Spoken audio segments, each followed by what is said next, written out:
नमस्कार दोस्तों, मैं राकेश कुमार स्वागत करता हूँ एक्सेल पॉइंट पे।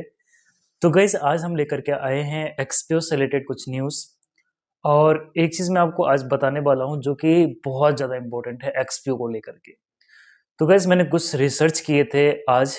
आज मैं पूरे दिन जो है इसको लेकर के रिसर्च कर रहा था कि बेसिकली एक्सपीओ को लेकर के पहले भी कुछ ऐसे अपडेट्स आए हुए थे क्या, जिस तरीके से अभी जो फ्रॉड के केसेस चल रहे हैं। तो गाइस मैंने कुछ समय पहले जो है जब मैंने जॉइन किया था उससे पहले मैंने जो है कुछ आर्टिकल्स पढ़े थे। वो आर्टिकल्स मुझे आज बेसिकली नहीं मिल पाए। उस टाइम भी उसमें मेंशन किया गया था कि दिल्ली के कुछ पार्ट्स में भी ऐसा कुछ स्कैम हुआ था। बट वहाँ पर जो है कुछ लोगों को पकड़ा गया था और उस टाइम जो है वो वहाँ क्लोज हो गया था कहानी।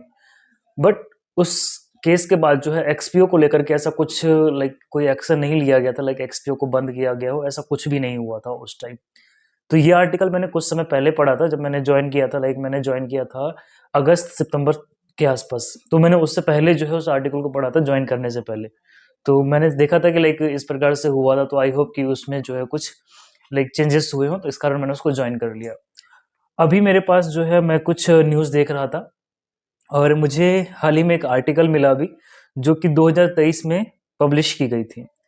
इस आर्टिकल के अंदर जो है ये बताया गया है कि लाइक 2023 के अंदर 2025 के अंदर एक्सपीओ की जो रेटिंग थी वो किस तरीके से थी और उस टाइम के लोगों के फीडबैक्स कैसे थे।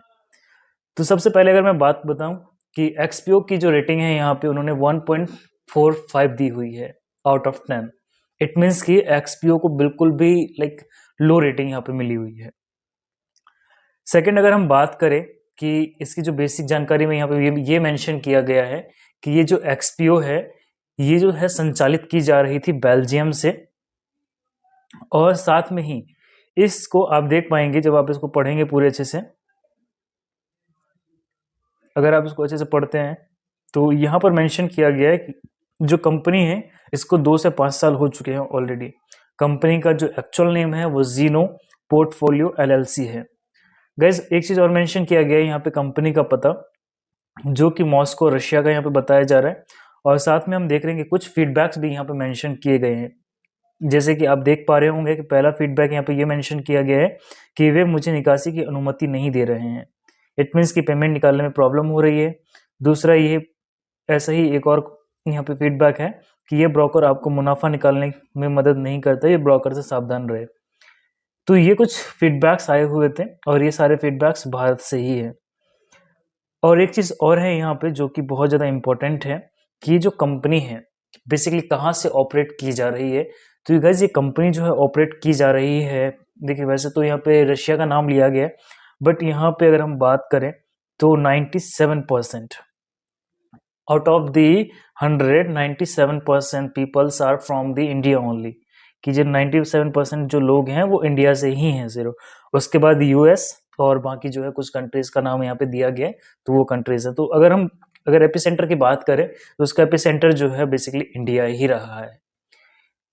और हम अगर आगे चलते हैं इसको लेकर के तो अगर हम कुछ फीडबैक्स देखते हैं तो मतलब आज से 1 साल पहले 2 साल पहले भी ऐसे फीडबैक्स आते रहे हैं कि एक्सपीओ में जो है पेमेंट निकालने की प्रॉब्लम चल रही है, ओटीपीज की प्रॉब्लम चल रही है। तो ये बेसिकली आज की ही प्रॉब्लम नहीं है, पहले भी ऐसे हुए हैं। तो ये कुछ फीडबैक्स थे। और एक चीज़ और मैं बताना चाहूँगा कि ये जो जैसे हम बता रहे थे लास्ट वीडियो में मैंने आपको बताया था कि कंपनी जो है ये तो कंफर्म हो गया कि कंपनी रूस की रजिस्टर्ड है, ये कंपनी रूस में रजिस्टर्ड है। तो अब बात ये आती है कि अगर कंपनी रूस के अंदर रजिस्टर्ड है, इंडिया में ये फाइनली अच्छे से वर्क कर रही थी पिछले 2-3 साल से 4 साल से, अभी ऐसा क्यों प्रॉब्लम हुआ है। तो गाइज अगर अभी ऐसा प्रॉब्लम हुआ है तो जैसा आपने देखा कि भरतपुर और झुंझुनू में जो केसेस हुए हैं, ठीक है, उन सब चीज़ों को लेकर के हो सकता है कि अभी थोड़े से प्रॉब्लम्स आ रहे हैं एक्सपीओ को लेकर के। बट आशा करते हैं कि जो ये एक्सपीओ है जल्दी ही सही हो जाए और जो भी हमारा पेमेंट है, जो भी हमने इन्वेस्ट किया हुआ है वो इन्वेस्ट हमें वापस मिल जाए। जितना भी हमें रिटर्न मिलना था वो हमें मिल चुका है ऑलरेडी, बट अभी ज़्यादा ट्रस्ट नहीं कर पा रहे हैं। तो हम यही चाहते हैं कि ओटीपी का इश्यू जल्दी ही रिजॉल्व हो जाए और ये जो पेमेंट का विड्रॉल की समस्या है वो जल्दी ही खत्म हो जाए, जिससे कि हम अपना विड्रॉल जो है जल्दी से जल्दी निकाल सके। और गाइज अभी अगर हम बात करें लेटेस्ट अपडेट की तो अभी तक कोई भी ऐसा लेटेस्ट अपडेट किसी दिल चाहे अगर हम बात करें राजस्थान पुलिस की तो उनकी तरफ से भी कोई ऐसा अपडेट नहीं मिला है। किसी मीडिया की तरफ से अगर हम बात करें तो वहां से भी कोई अपडेट नहीं मिला है।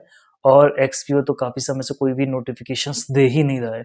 साथ में जो मैंने टिकट्स रेज किए हुए थे, हफ्ते भर से ज़्यादा हो चुके, किसी भी टिकट्स पे कोई भी अपडेट भी नहीं है, कोई भी रिप्लाई हो उनकी तरफ से, कोई भी रिप्लाईज नहीं है।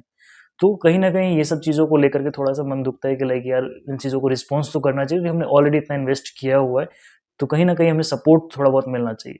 बट नो वरी गाइस, यहाँ पे जो है लोग, जो राजस्थान पुलिस है वो लगी हुई है, कहीं न कहीं ये प्रॉब्लम जल्दी ही सॉर्ट आउट हो जाए, जिससे कि हम लोगों की हेल्प हो पाए। तो गाइस रिक्वेस्ट करूँगा कि लेटेस्ट अपडेट्स के लिए हमारे चैनल को ज़रूर सब्सक्राइब कर लें, वीडियो अगर अच्छी लगी हो तो वीडियो को लाइक करें। मिलते हैं अगली वीडियो में, धन्यवाद।